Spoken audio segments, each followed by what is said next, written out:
So, do you mind telling us something small about yourself and the role that you actually find yourself in, what actually inspired you? Okay, so I became a counselor in 1983. I ran track in college when I was in college myself at a university. So I've been around athletics all my life, and as an athlete myself, and also as a counselor, and then also as a recruiter for student athletes, and specifically an advisor for our student athletes here at the college I worked at. So it came by accident. I actually got a degree in business, but I got a job in counseling with the understanding that I would get a master's degree in counseling so that I could be a counselor. And from there, the first college I worked at had athletics, had track and field, basketball, and so I volunteered to start advising athletes so they could make sure that they're following the right academic paths and graduating and moving on to universities. Oh, that's great. If you say it came by an accident, what that means is that what you wanted to get into, they didn't really Yeah, I have was any- looking for a job in advertising and business, but I couldn't find any in the 80s. That was way before internet. So you had to physically drive to places to look for work. And it Oh, was, and the work that I needed to look for from where I live was 2, 3, 4, 500 miles away.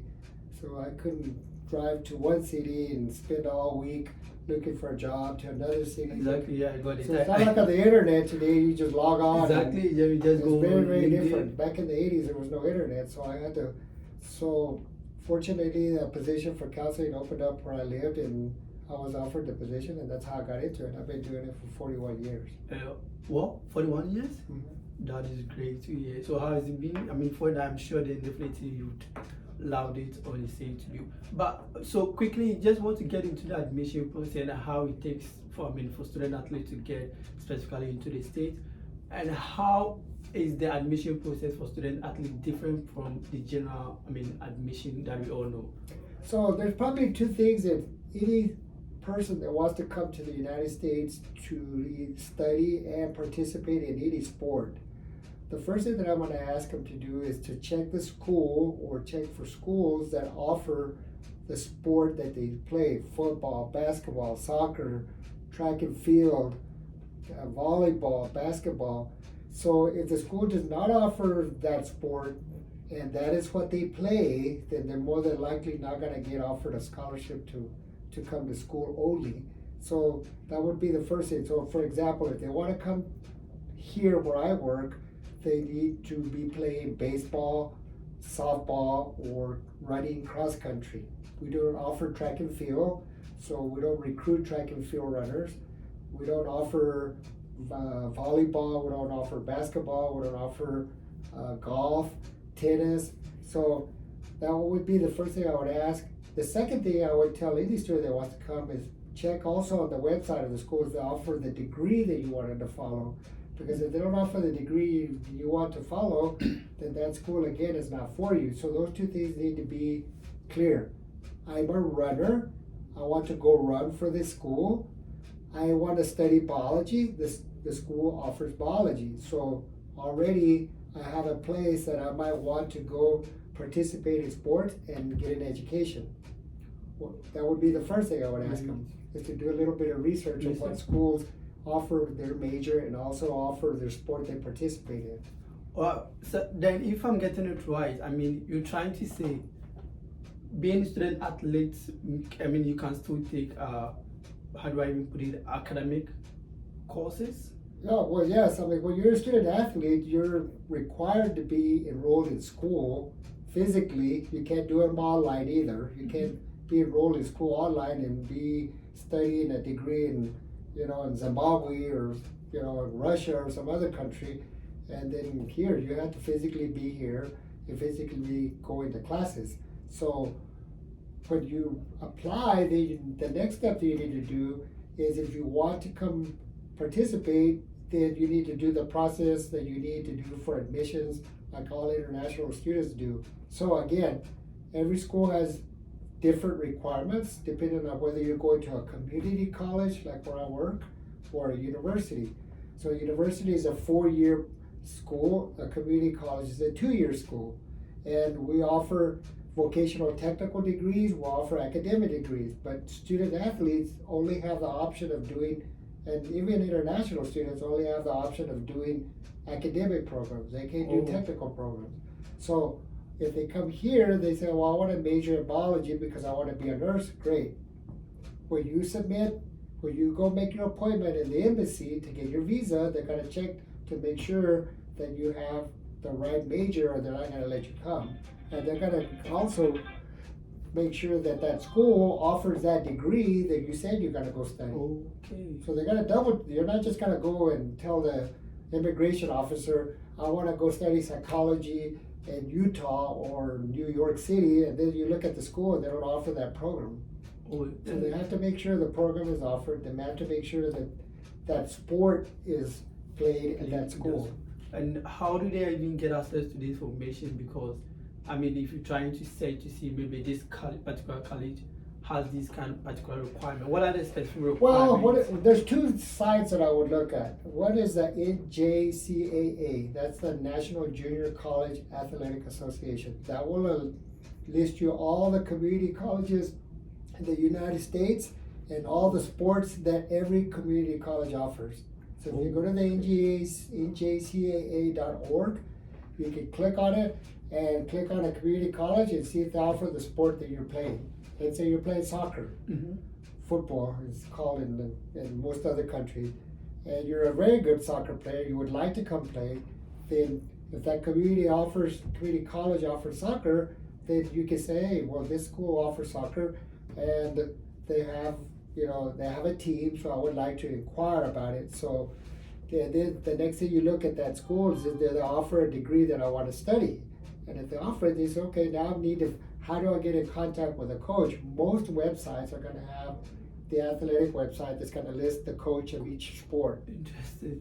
Okay, so when they get to that sport, they say, okay, they're going to email the coach and say, hey, I'm Joe Green, I live in Ghana, I play soccer, I'm very good, I want to come play for you. Yeah, I think I should have done that because I used to be a good player, a good runner, but we had this particular perception about, being in physical education, that when you are done, what are you going to do with it? Right. So that actually brought some of us, our spirit down.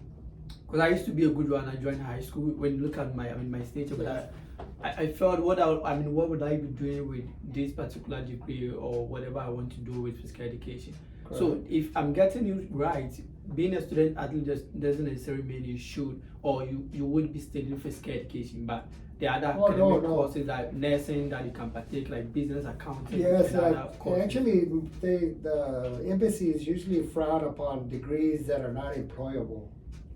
So they're not going to give you a visa if you come to be a coach or something like that, because they prefer that you get degrees for like business administration, so you can be an accountant, an economist, finance, or engineering, or biology, or chemistry. Those hard degrees that when you graduate, you have an opportunity to go work. But if you get a degree that you're not going to get a job in, then they're not going to usually give you a visa. Then I think I understand it now, because we used to think about what are the career paths for being student athlete, but I think this one classifies it. And yeah, you can study anything as long as hopefully when you finish you can go work and do that kind of work. So once a student has an idea, then they have to do the admissions application. Again, because of the internet, you can log into that school. Let's say I want to go to XYZ Community College or XYZ University, log in, and they usually have an international student page. And there it's going to give you the list of items that you need to submit to be, first of all, to get admitted to the school, and then you submit those documents to the school so they can admit you. That usually takes at least 2 to 3 months. So let's start with the application. Most schools have an international student application that's different from a general application because they're going to require more information. All of the students that apply from other countries will then need to submit their high school transcripts, national exams, and if those schools are not part of the British Commonwealth countries throughout the world, like Australia or Kenya or Zimbabwe, if they're not those part of the countries, then additionally the student's going to have to send those transcripts to an organization to get them translated. Oh, mean evaluation. Evaluated, translated, and certified. So I can get a transcript from Korea. I don't understand Korean at all. I can't read it. Chinese, I can't read Chinese. Arabic. So I get that transcript, I don't know what it is. So they have to send it to a NACES organization, and there's a lot of them. Exactly. Once you send it to the NACES organization, they officially certify that, and that's your document that allows you to be able to not only come as a student, but also work as a student. If you want to work eventually after you graduate, then that document also is going to be the one that says you have a degree in accounting from Ghana, you have a degree in engineering from Nigeria, but they're not going to give you that opportunity if you didn't get that officially certified through a NACES organization. That is great. I mean, I'm very happy to hear this, and that actually kills our perception about, being a student athlete. So I think we can move straight to the admission process, specifically with regards to this college. What are the specific requirements for? Well, we don't require the TOEFL if English is their native language. Okay, so Ghana, let's say Ghana is exempted. Yes, if Ghana is a native language English, and they were a Commonwealth country, they were not going to require yes, the TOEFL. Ghana is. But most universities and colleges require the TOEFL, and the scores are different. Okay. And they can take it verbally, orally, written, or they can do it on the internet and say, the internet's more expensive, but it's a lot faster. And so they need to again go into the website and see of that school, what is the TOEFL score that I need to be able to come study here in the US. So you'll have to have the application for admissions, a TOEFL score if you're required to have it, a high school transcript that's certified, and those grades need to be A, B's, and C's. They can't be C's, D's, and F's. Or 7, 8, 9s. If that's what the scoring score is. Yes. You need, if your country requires you to do a national exam, that'll need to be certified also. So the admissions, the TOEFL, transcript, high school diploma, those things all need to be, and that's part of your admissions process. After you have those paperwork done in and certified, then additionally, the admissions offices will require you to submit also a birth certificate often to show your age. We don't want to recruit 40-year-old athletes. Yeah. We want 18, 19, 20-year-old athletes. So they say age group for athletes. Now for regular students, it's different. Exactly. You can come study and get a PhD when you're 50, but not to come run. You need to be a young athlete, hopefully participating. So we need a birth certificate, and then sometimes we need shots, depending on what country you're coming from. Sometimes certain shots are required that the embassy requires you to have before they give you a visa to come to the U.S. Okay, so you have to check that also. And it's very different, and it's different every year. Like during the COVID, you couldn't come here to the U.S. without all kinds of vaccinations.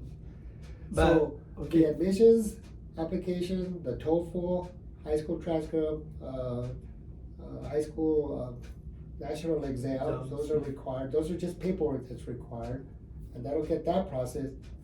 Then a student has to show proof of financial resiliency. In other words, they need to have a bank statement that says, I have enough money in the bank to pay for my tuition, fees, books, room, and supplies when I come here. Then I think that brings the question of assistantship funding, because most international students actually, one of the main reasons, the things that actually restrict them from coming, one of the things that actually restrict them from coming is the funding. The funding, yes. So are there any form of scholarship that student athletes mostly get, and if yes, how is the process?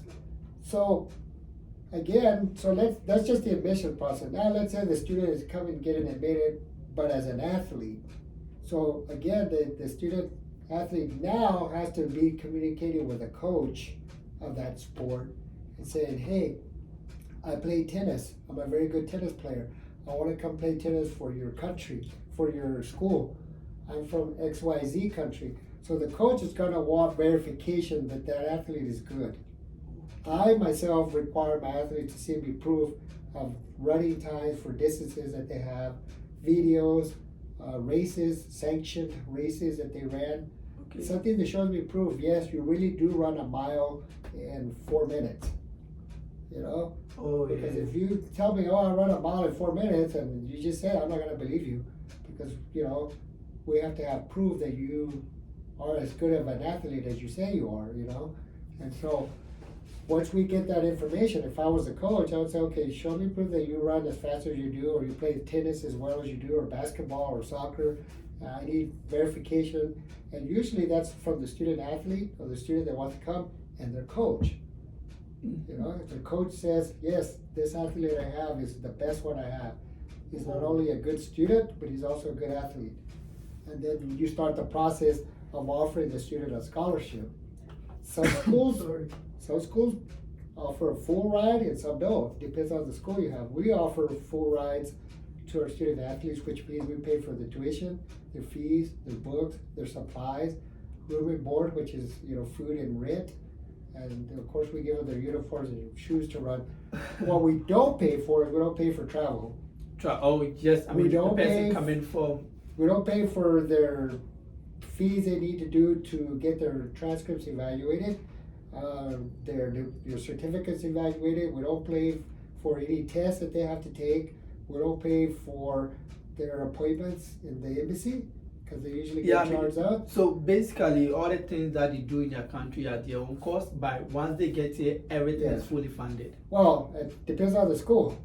I'm talking about particularly this college. If you came here, you were a runner, and I was recruiting you, and we offered you a full ride, then yes, once you get here, then we're going to pay for the tuition, your fees, your books, your supplies, uniforms, room, and board. That is why I actually wanted to come back to this college to start. So then once you get that, your coach says, I'm going to offer you a full cost scholarship. They give you a scholarship letter that gets put into the system that says, I'm offering, this student a scholarship, so that and the NJCAA, you can go in there and see all the student athletes that have scholarships.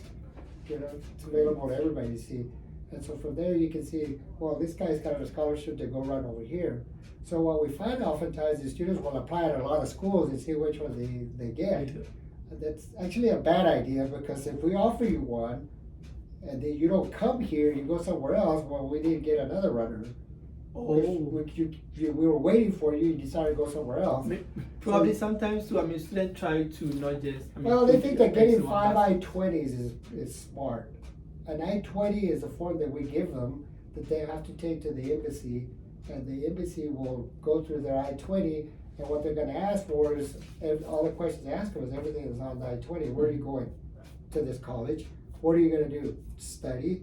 And I'm also going to go run or play, tennis. Okay. Who's going to pay for your school? My coach is. Okay. How is they going to do that? Here's my scholarship letter. And my scholarship letter replaces the bank statement. So if you don't have a scholarship, you have to show that you have money in the bank. Exactly. So that's their difference, you see. So when we send the student the scholarship letter, they have to take that with them when they go to the embassy to prove that we're going to pay for them. Exactly. If they don't take that with them, they're not going to give them a visa, because they're going to say, okay, if you don't have a scholarship letter, then we need to see a bank statement from Zimbabwe, from Ghana, from Korea, from wherever you're coming, to show proof that once you're here, you can pay for your school. Okay, so has there been a case that a student, you evaluated the student via the video, everything, the record shows that he or she is good, and probably he or she comes to the States and the performance that you were expecting wasn't a good. What actually would happen to that particular person? Well, one of the things that when they're filling out the information, they're putting on there with their signature that they're telling the truth. So at the end of, let's say a runner comes here and they told me I run the mile in 4 minutes, which is fast. But they show up and they can barely run 5 minutes, which is super slow for a guy. So we don't have to honor the scholarship after that semester. Okay. Because we gave you money for the whole year with the understanding that you're going to run these ties or play this kind of tennis or basketball or whatever, but it turns out that you're not even close to being that good. So we're just going to release your scholarship. Now you have to go find a school on your own that'll get you. Unfortunately, we have to send our information that we have on you to that school. And if you gave us the wrong information, Well, and the school that you're talking to says, hey, I'm trying to recruit this guy that you have right now. He says he's doing this. I said, no, here's his times. Here's his real information. They're not going to give you a I scholarship. mean, then if that's the case, then definitely the person is not going to get into any school. Because if you release the information to the schools, definitely the person, I mean, who is being released to go wouldn't get access to any school. More than likely not. Because we all have the same thing. We want good runners. We want good basketball players. We want good tennis players, soccer players. We don't need to recruit internationally when we have hundreds here locally, high schools. I have a lot of high school kids that want to come run, they want to come play. And why would I want to give a scholarship to a kid from around the world that doesn't play better than our local kids? Mm-hmm. You know? Exactly. I mean, that actually makes sense. We spend $20,000-$30,000 on a student that comes from another country, where we spend $2,000 or $3,000 for one that lives here. Is that every year? Every year. And so why would I want to spend $30,000 for a student that plays worse than a student that lives here? Nobody does that. Exactly. I mean, I understand that is business as well. You wouldn't like to lose. Yeah, you want to get a good athlete that's not only going to be a good athlete for you, but that's also going to be a good student, so that when they finish, they either can transfer to a university to continue playing, or when they finish their degree, they have a 1-year extension to work for 1 year in the U.S. Okay. Yeah. But if they're not good students, that's not going to happen. Then definitely they become, how do I even put it? It means they are illegal, right? I mean, they're not eligible, right? so they're not eligible, and won't that affect them? Because if you don't get to renew your visa, we have to put in SEVIS, the immigration system, so you're no longer in compliance. So when you're out of compliance, you can't go anywhere, because if a border patrol agent, or an immigration officer stops you or asks you, and you're not in compliance, that's it. You're gonna get shipped back. So you always want to stay in compliance. You want to make sure that everything you say you're doing, you're going to do. I don't know if you recall, several years ago, there were some bombers at the Boston Marathon. Mm-hmm. It happened about 10 years ago or so, when there's 2 kids bombed the Boston Marathon. Okay, they were junior college, community college students. Okay? Okay. They were supposed to be in class, Oh. but they were in New York instead of in New York they were supposed to be in class, but they were in Boston doing stupid things, blowing up things. But they started looking at, hey, wait a minute, what are you doing here in Boston, but you're supposed to be in class in New York? From that point on, immigration got really strict about, letting students taking classes online, not showing up to class, just getting a visa, registering, and then disappearing. Oh. So we have to report you, hey, you're not coming to class. Then You just get a visa and then disappear somewhere in the U.S. and hope you're gonna hide. And I mean, after that becomes the immigration. I mean, their own work. Oh yeah, well you become a problem for everybody. Oh, So that's why when we recruit, there's 2 things that we want our student athletes to say. Number one, I want to better my life through education. So I'm serious about getting an education and a degree. exactly. I want to do that through my talents. I'm talented in running, and because I'm talented in running, I want to continue doing this, and then use it as an opportunity to get a scholarship to pay for my school. I'm poor. Exactly. I don't have money to go to school, but I'm talented in running, and the coach is going to pay for my school. So I have, like I showed you on my phone, a runner that's already finished his master's, Oh yeah, exactly. and he's turning professional.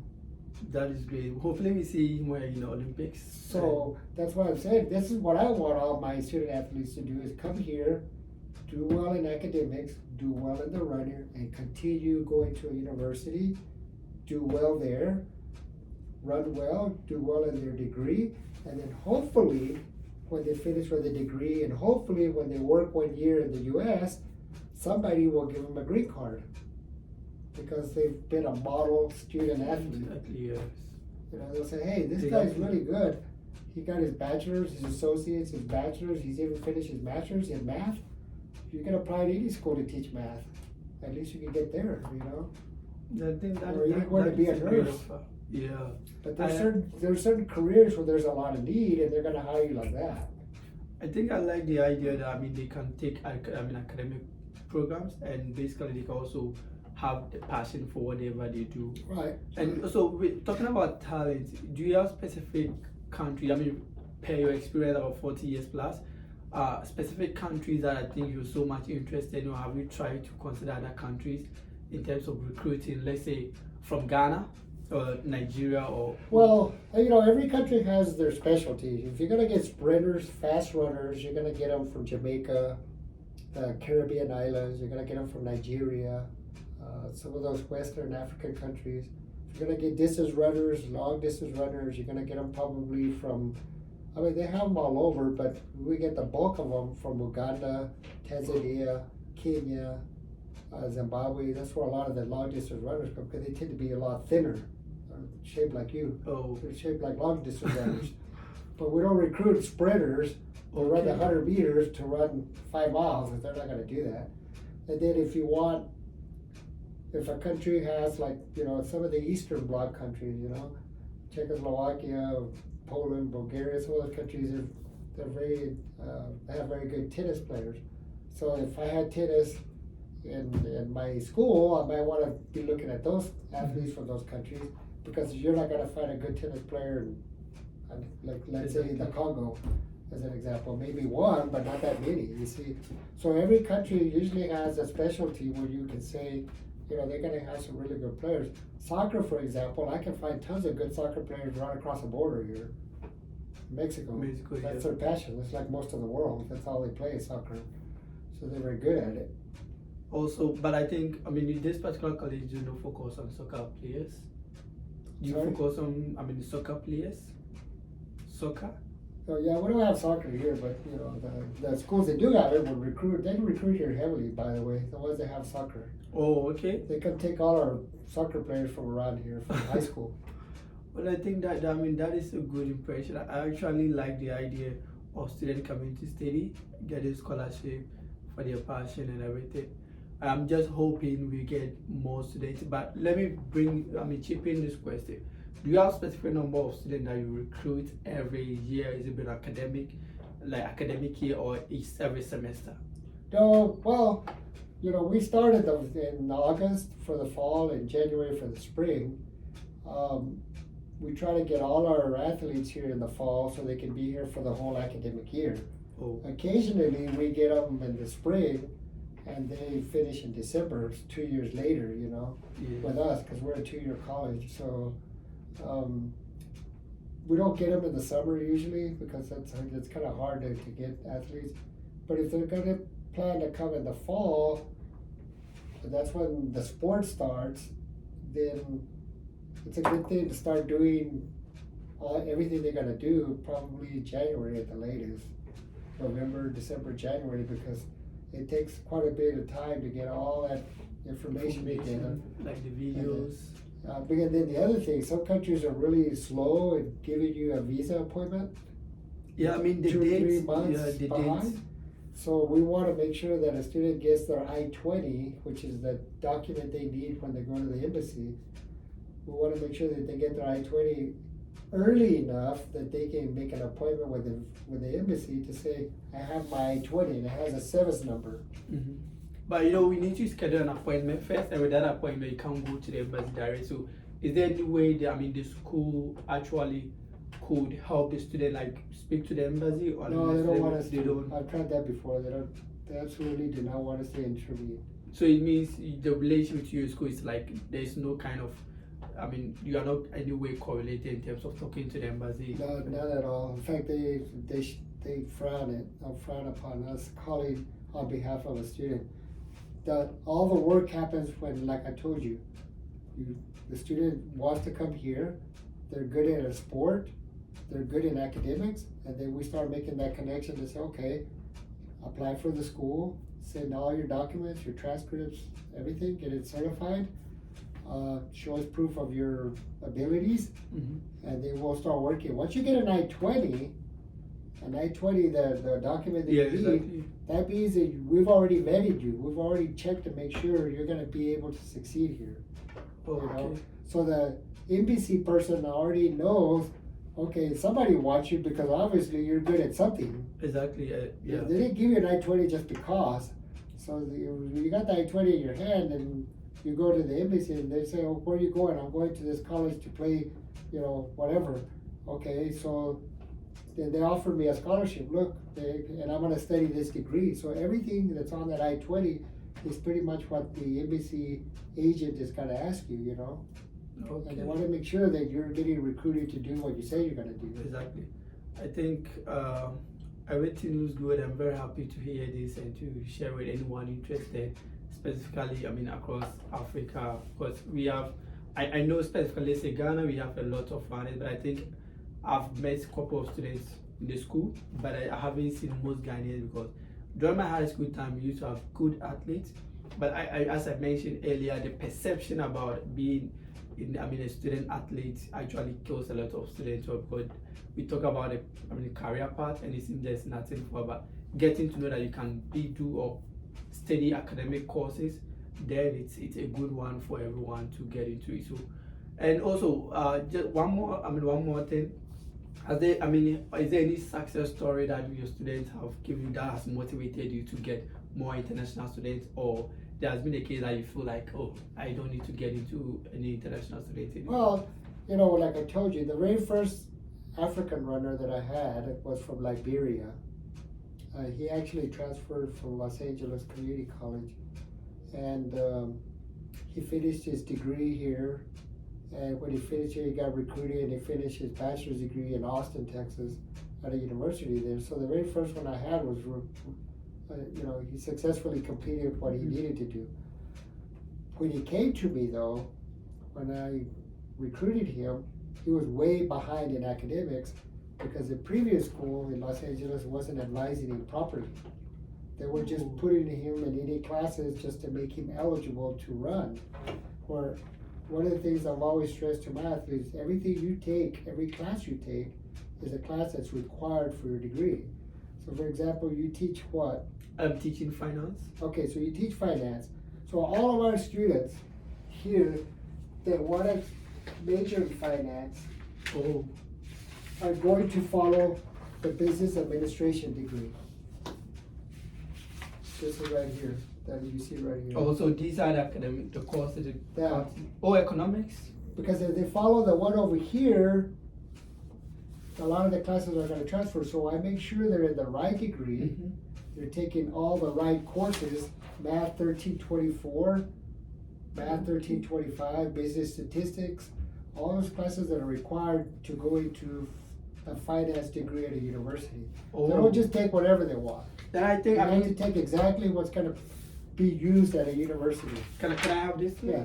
So that does it mean the student's success also depends on the coach? Like, yes, a lot, very much so. Yes, that coach has to have the same desire to make sure that his student athlete is not just there to run for him. oh, They're also there to get a degree and move on and do something good. I can't speak for all coaches and I can't speak for all schools. I just know that here, that's the way we do it. Okay. I don't allow the coaches to advise because I want to make sure that the students are doing what they need. So remember, I'm a counselor first. Yes. I'm an advisor first. I volunteer with athletes. So I don't see them as an athlete first, I see them as a student that needs to do well so they can do something with their life. And running, or whatever sport they're doing, is just a way for them to get it. Thank you very much for that. They need to have that kind of balance so that they can keep going. Yeah, their motivation has to be two. I come to learn and get a degree, and I come to play my sport. Yeah, try to make good And I use have of to the be time. good at both of them. I kiddingly tell all my runners, because a lot of them come from Kenya, I'll tell them, every morning, this is a joke kind of that I tell them, the sun comes up and the zebra looks at the lion and he says, oh, that lion looks hungry. I need to run fast. And the lion looks at the zebra and he goes, I'm starving. If I don't run fast, I starve. So I don't care whether you're the zebra that's afraid or the lion that's hungry. You need to run fast. Exactly. And that's the way it should be for your running. It should be for your school. You come to school, you need to do well, because if you don't, you flunk out of school, you're going to lose your visa. So But most of our athletes have straight A's. Then that is Almost great. all of us. All the ones that I had this summer, straight A's. Also, I'm happy to hear that. That means you are motivated to get more international Yeah, students. I remind them. Yeah, once we get them, then they can tell their friends, hey, look, this is how I did it. Once you get one, if I got one good long distance runner from Ghana, Yes. that person could tell them all the steps that they had to go through to be where they're at. Oh, And if they're successful, they'll tell the rest of them how to do it. interesting. Different. I'm sure. You don't need 50, you just need one. Exactly. I started with one in 2006. Oh, then that is from Liberia, No, he was from Kenya. Kenya. Okay. Well, the Liberian came before him, but the first one that I recruited myself, that did everything, the admissions, everything, checked to make sure he ran fast. I did all the stuff that I told you. The first one, he was a very good runner. He placed in the top 3 in nationals. Mhm. So once I got him, I said, okay, I need more. Like you. Exactly like you. I don't want slow turtles. I don't want dumb kids. I want smart, fast. But I think I just wanted to, have a quick view about this because you said earlier that if the student do not perform with their talent in terms of, you say you run 4 miles, let's say with this particular time, and you don't make up to that time. What about the academics aspect? Let's say the student is good in terms of using his talent, and the academics seems to be a little bit slower. Does that, Well, they yes, both they- have to be good, okay? Remember that we're different. A university is different from a community college. A university, if the student's not doing well, the coach is gonna release them and they have to go find another university to run. At a community college, if the coach releases them, they still come back at some other community college, get a degree, and then some university needs to recruit them. It's a lot harder for a student to mess around at a junior Exactly. college than it is at a university. Well, it's hard for both of them. That's why I'm saying we don't want students that are not serious about their school and their sport, because all they're gonna do is burden themselves. Mhm. They're not gonna be successful, and they're gonna end up on the streets, starving. 'Cause, Yeah. they can't get a job because Exactly. you can't work. If you have that's one of your questions. Can a student get work? No. They can work little jobs on campus, but not off campus. Only after they graduate with their degree can they work. That's 2 or 3 years later, once they're done with their participation in sports. But on campus, we allow them to do little jobs, but as far as a full-time job with them, no, because their primary goal and the reason we gave them a visa is to come run and come study. So is feeding part of that scholarship because they'll be performing as athletes and students, and I was thinking if they should have some kind of part-time job, then they'll be able to probably buy foodstuffs or things. Is it part of the scholarship? There's some schools offer them a little work that they can do on campus, and that's money they can have for other things. But usually the money they give them for tuition and fees, books and supplies, room boards, there's always a little bit left over for them to do personal things with. Oh, Not a lot, but a little bit, and then they have to manage it. 'Cause it's exactly. not like a steady check where they get it every month or every week.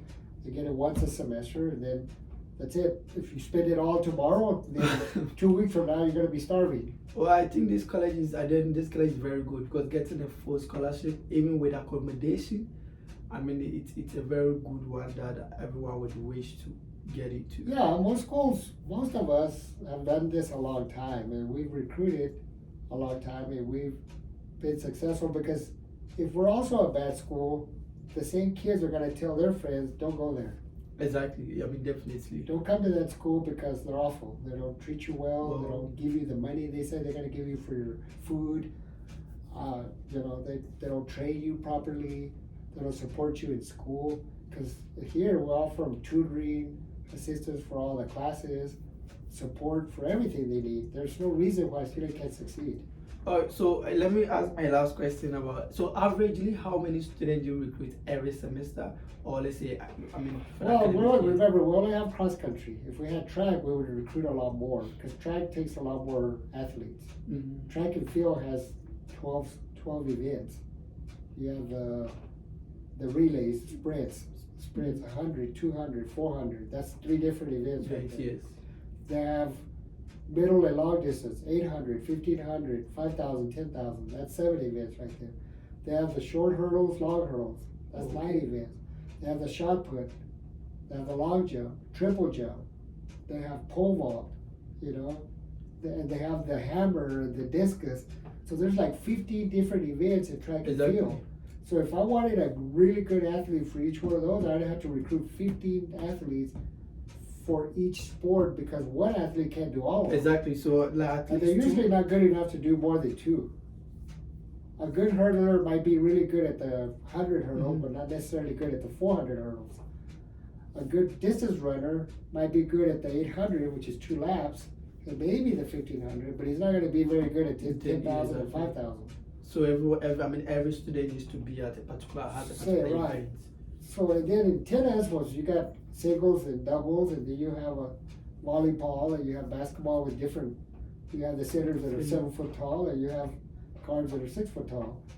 So every coach knows what they're looking for, in terms of an athlete. So Yeah, I think you should expecting new students coming from across Africa, not just Ghana, across Africa. So, and I hope, and from everything that we've said, I think one thing that I would say is they should be genuine and come up with good results, and they shouldn't try to lie about all the information that they provide. That's basically what you are asking. correct. And And everything also- they need to give us has to be accurate. And remember, we're not a club.